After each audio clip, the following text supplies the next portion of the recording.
जे आखिरी गल असीं करदे हां। हाँ जी। जे एक बंदा आके तुहानूं कहे कि मैं अपने दंद साफ कराने ने ते दर्द भी ना होए, की दसोगे तुसीं ਉਹਨੂੰ? ਮੈਂ ਉਹਨਾਂ ਨੂੰ ਬਸ ਇਹ ਦੱਸਾਂਗੀ ਕਿ ਦਰਦ ਨਹੀਂ ਹੁੰਦੀ, ਪਰ ਆਹੋ ਥੋੜੀ ਜਿਹੀ ਚੁਭਨ ਹੋ ਜਾਂਦੀ ਹੈ। ਪਰ ਗੱਲ ਹੈ ਕਿ ਕਰੇੜਾ ਜੰਮ ਗਿਆ ਦੰਦਾਂ 'ਚ ਤੇ ਉਹ ਸਾਫ਼ ਤੇ ਕਰਾਉਣਾ ਪਏਗਾ। ਤੇ ਜੱਟ ਦੇ ਦੰਦ ਤੇ ਚਮਕਣੇ ਚਾਹੀਦੇ ਨੇ। ਚਾਹੇ ਜੱਟ ਦੀ ਗੱਡੀ ਤੇ ਜੱਟ ਦੇ ਦੰਦ। ਦੰਦ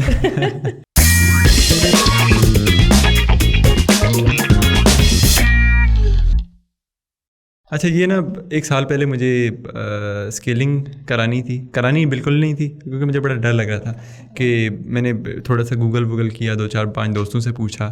वो सारे मेरी तरह के हैं कि यार टिपिकल मेडिकल से थोड़ा सा डॉक्टर से बच के रहना है ना, अगर आपने अपनी पैसे भी बचाने, पॉकेट मनी भी बचानी है और आपने ज़िंदगी भी बचानी है।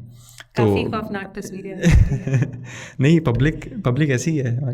तो वो क्या सीन हुआ कि मैंने मशवरा किया और उन्होंने वही मशवरा दिया जो मैं सुनना चाहता था कि नहीं यार, इससे दांत भी वीक हो जाते हैं और बिल्कुल नहीं करानी। मशवरा किससे लिया? दोस्तों से ही लिया ऑब्वियसली। मुफ्त का वो ऐसा ही होता है ना। अच्छा नहीं, पैसे तो नहीं होते, लेकिन चाय वाय पिलानी पड़ती है ना। जी जी। तो फिर हमारे ऑफिस में एक साहब हैं और ख़ासे सीनियर और सीजन आदमी, तो उनसे मैंने बात की और एक साहब ने मुझे ये भी मशवरा दे दिया कि तुम लौंग का तेल ले लो और वो दांतों पे लगाओ, ब्रश पे लगा के वो लो। अब मैंने ले लिया, देखा उसकी इतनी सी बॉटल 100-150 रुपये की मिली है। उसको मैंने ओपन करके चेक किया, बड़ी खौफनाक। मैंने कहा यार ये तो कुछ हो रही तबाही हो जानी है। तो वो मैंने रखी हुई है, सोच रहा हूँ कि क्या करूँ क्या ना करूँ, क्या करूँ क्या ना। तो वो साहब ने मुझे कहा कि यार मेरी ज़िंदगी एज हो गई है 60-65 साल की, तो मैं तो कोई 30-40 मरतबा करा चुका हूँ, तो तुम भी करा लो, कोई फ़र्क नहीं पड़ता। ये देखो अभी तक मेरे दांत जो है वो परफेक्ट हैं। तो मैंने करा ली और जब स्केलिंग कराई तो उसके बाद मुझे लगा कि मेरे आधे दांत किसी ने काट दिए। लेकिन इट वाज वंडरफुल एक्सपीरियंस। तो मुझे पहले तो ये बताएं कि ये है क्या, और मुझे किसी ने बताया कि ये सिर्फ पानी लगाया जाता है। अच्छा, वैसे तो मैं एक बात कह दूं कि या यू बीइंग वेरी जनरस कि आप कह रहे हैं it's a wonderful experience. It's never wonderful experience. Scaling थोड़ी सी तकलीफ चीज़ होती है लास्ट में। लेकिन ये है कि सिर्फ पानी नहीं होता, हमारा इंस्ट्रूमेंट होता है which moves to and fro at ultrasonic speed. तो वो दैट्स वाई वो थोड़ी सी इरिटेशन करता है और सारा कुछ करता है।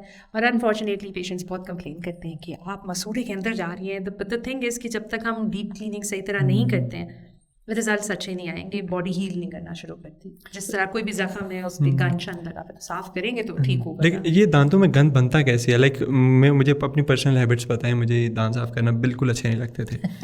तो first time a patients being honest to me. Okay. और अभी भी मुझे इतने अच्छे नहीं लगते, लेकिन अब मैं इसलिए करता हूँ क्योंकि ताकि स्केलिंग से बच सकूँ।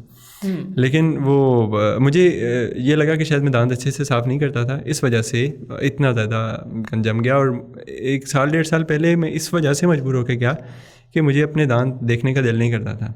तो किसी को दिखाता था तो कभी क्या दिखेगा।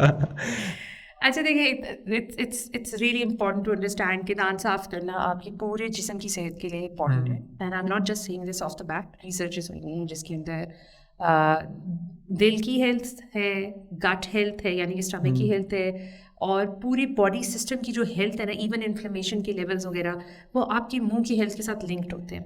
Even there are certain researches जो कि डिमेंशिया के पेशेंट्स को भी आजकल लिंक कर रही हैं कि द मोर जितने दांत निकल जाए उतनी जल्दी डिमेंशिया हो जाता है। ये कोरिलेशन है, लेकिन कुछ डायरेक्ट कॉजेज़ भी हैं। असल में ब्रश करने की भी मुख्तलिफ टेक्निक्स होती हैं। बड़ा मतलब लोगों को, जब हमने भी खुद भी पढ़ा तो वी वर लाइक क्या मतलब कितना को फारिग वक्त था इन रिसर्चर्स के पास कि इन्होंने डिफरेंट टेक्निक्स बताई हैं कि इस एंगल पे रख के ब्रश रखें, ये करें वो करें।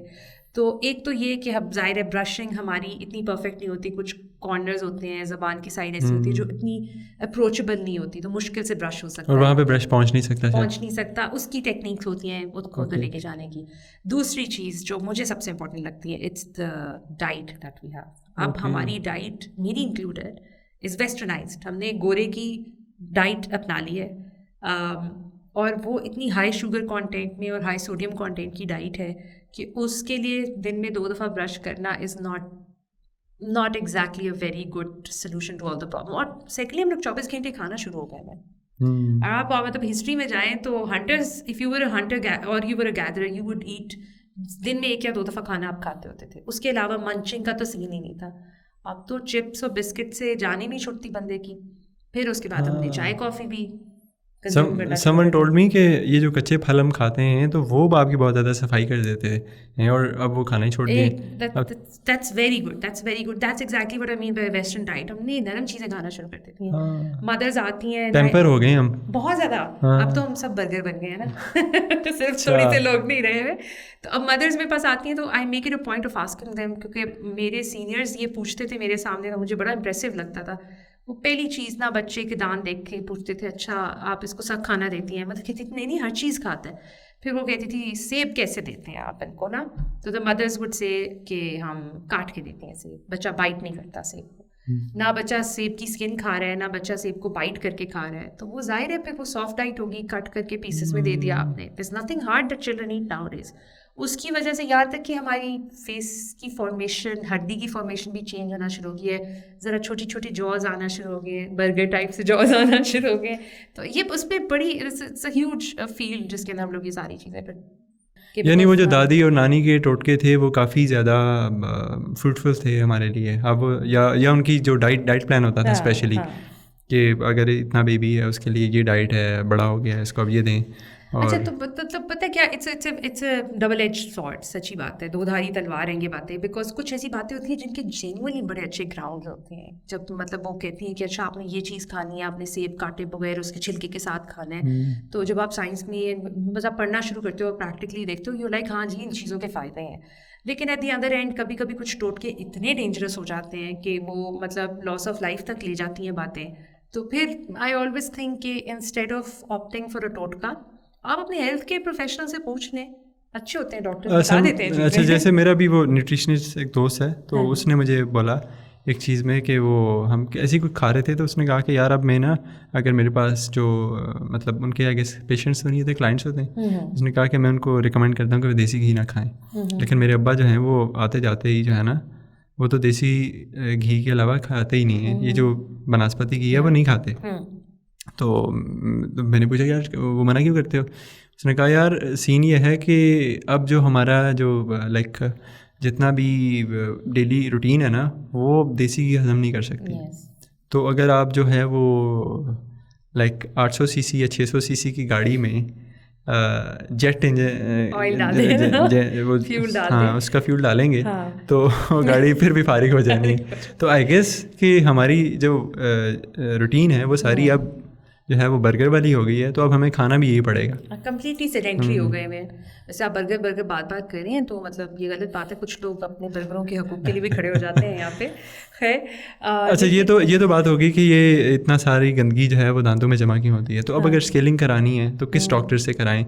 लाइक मतलब लोगों को ना बड़ी वो भी टेंशन होती है कि अच्छा इस डॉक्टर को हम पिक करें, इसको ना क्या सारे लोग कर लेते हैं सही से? और दूसरा ये बताएं इसके बाद वो सुना है पॉलिशिंग वगैरह का सीन भी होता है, तो वो करानी चाहिए नहीं? अच्छा हाँ, एक तो आप जो पूछ रहे थे किस डॉक्टर से करवाएं, लोगों को कम पता होता है पाकिस्तान में कि डेंटिस्ट्री के अंदर भी there are specializations in dentistry और काफ़ी ज़्यादा हैं। वैसे तो scaling is such a simple procedure कि any dentist who's graduating can do it. और पाकिस्तान में क्योंकि पाकिस्तान में हम ज़रा से अंडर डेवलप्ड हैं, तो हमारे यहाँ इस तरह नहीं होता कि हम लोग किसी मैनिक्विन पे बहुत ज़्यादा सीखें। सीधा पेशेंट के ऊपर हाथ साफ़ करना शुरू करते हैं। 3rd ईयर का स्टूडेंट आता है और पेशेंट के ऊपर हाथ साफ़ करना शुरू कर देता है।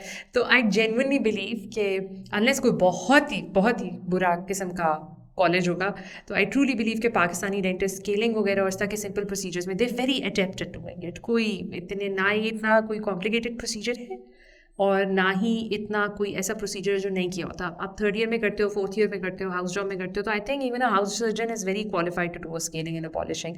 एंड यू सेड पॉलिशिंग तो बहुत ज़रूरी है। आई थिंक स्केलिंग के फ़ौरन बाद पॉलिशिंग होनी चाहिए। ये इसमें होता क्या है? लाइक कोई होल वोल चढ़ा देते हैं, करते क्या है? अच्छा नहीं, देखिए होल वोल तो अलहदा चीज़ होगी ना, वो तो क्राउन्स होते हैं ना, not the one on your head, the one on your tooth, उसको हम लोग क्राउन बोलते हैं। द थिंग इज़ कि आपकी बेसिकली पॉलिशिंग के अंदर ये नहीं करें हम लोग कि आपके दांत सफ़ेद हो जाएंगे। नो, आपकी जो हड्डी का रंग है इन कॉमन टर्म्स वो सेम रहता है। जो आपकी अंदर वाली लेयर होती है डेंटीन उसे कहते हैं, ऊपर वाली लेयर एनामल, उसके नीचे डेंटीन होती है। डेंटीन इज़ द थिंग जो कि कलर देती है सही आपके दांत को। And it's a very interesting fact कि जितने आप गोरे होते हैं उतने आपके दांत टेंड टू बी येलो, और जितना आपका रंग काला होता है इसलिए आपके दांत ज़रा ज़्यादा सफ़ेद होते हैं। So you've seen African Americans have really bright white teeth। खैर टीवी पे आने वाले लोग तो वाइटनिंग भी करवाते हैं, तो अगर दांत तो आपने सफ़ेद करवाने हैं तो दैट्स अनदर प्रोसीजर्स को ब्लीच या वाइटनिंग कह देते होते हैं। स्केलिंग के अंदर ये है कि सिर्फ ऊपर जो स्टेन लग गया है, धब्बा जो बाहर की तरफ से लगा, एक्सटर्नल स्टेन जो होता है वो हट जाएगा, और जितना गंद जमा है वो हट जाएगा। आपकी गम्स को एक मौका मिलेगा कि वो अपने आप को हील कर सके। जैसे मैंने कहा था कि चोट लग गई है और उसके ऊपर मिट्टी लगी हुई है, जब तक आप उस मिट्टी को नहीं हटाएंगे वो चोट ठीक नहीं होगी, उसमें इन्फेक्शन होगी, सोजिश होगी, तो वो सारी चीज़ें होती है, और सोजिश के साथ ब्लीडिंग होगी।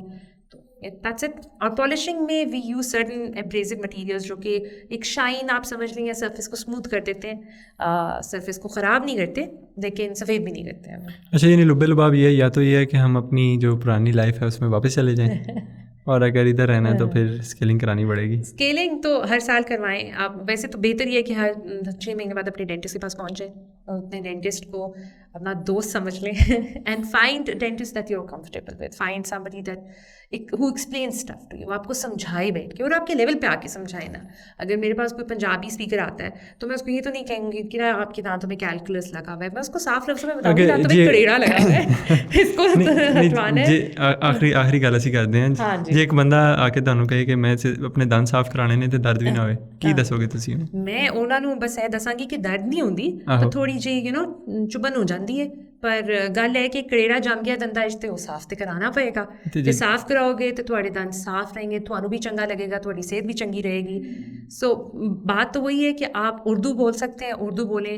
पेशेंट पंजाबी बोलता है तो आप पंजाबी बोलें, पश्तो बोलता है तो कोशिश करें पश्तो बोलें। आजकल हम कोशिश करें इस्लामाबाद आने के बाद कि पश्तो भी बोलने की कोशिश करें। जट दे दंद चमकने चाहिए ने, जट दी गड्डी ते जट दे दंद। ਤੇ ਲਓ ਜੀ, ਗੱਲ ਮੁੱਕ ਗਈ ਜੇ। ਅਗਲੀ ਵਾਰੀ ਫਿਰ ਮਿਲਦੇ ਹਾਂ ਕਿਸੇ ਨਵੇਂ ਮੌਜੂ ਤੇ। ਉਦੋਂ ਤੱਕ ਲਈ ਖੁਦਾ ਹਾਫਿਜ਼।